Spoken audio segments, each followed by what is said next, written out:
દશામાના વ્રત તો છે પણ સાથે સાથે બીજો કયો મહિનો ચાલે છે?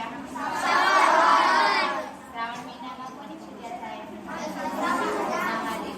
એને હા, તો જો આપણી જોડે 15 મિનિટ છે. હું તમને એક મસ્ત વાર્તા કહું. શંકર ભગવાનની સાંભળી છે કે દશામાની વાર્તા સાંભળી? દશામાની ચલો બધાને અદબ હોવી જોઈએ અને બધા ટટકાર રહેશે.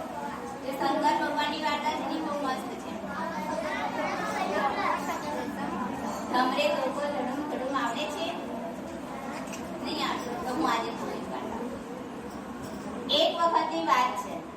શંકર ભગવાન અને પાર્વતી માતા બંને ફરવા નીકળે છે. બધાની અદબ સરસ સાંભળજો, વાર્તા સરસ છે. પછી તમને પૂછીશ.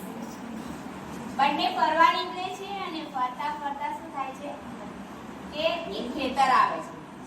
તો ખેતરમાં બંને ફરતા ફરતા જુએ છે કે હા કેટલું સરસ આ ખેતરમાં કેટલું મસ્ત છે. આ સરસ ખેતરમાં ખેત છે. પણ એ ખેતરમાં એક છોકરો હતો, બહુ રડતો હતો. શું થાય છે? રડતો હોય છે. તો ભગવાનને યાદ કરતો હોય છે. ભગવાનને માતાજી તો ત્યાં હતા જ.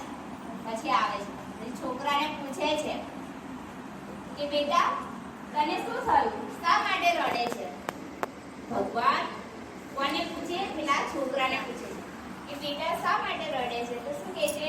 તો કે ભગવાન મારા પપ્પા છે ને મારી મમ્મી પણ નથી, એટલે મારા જે મામા મામી છે એ મને હેરાન કરે. મામા તો કે નોકરી જતા રહે, પણ મારી મામી જે છે ને એ મને બહુ આપીદા પાડે છે. તો ભગવાન કે શું કરે? તો કે મને કપડા ધોડાવે, વાસણ ઘસાવડાવે, બધું કામ કરાવડાવે છે. તો ભગવાન કે છે સારું, હું તને એક ધોકો આપું. તમે શું કહો પેલાને? કપડા ધોવાના ધોકો પાડો.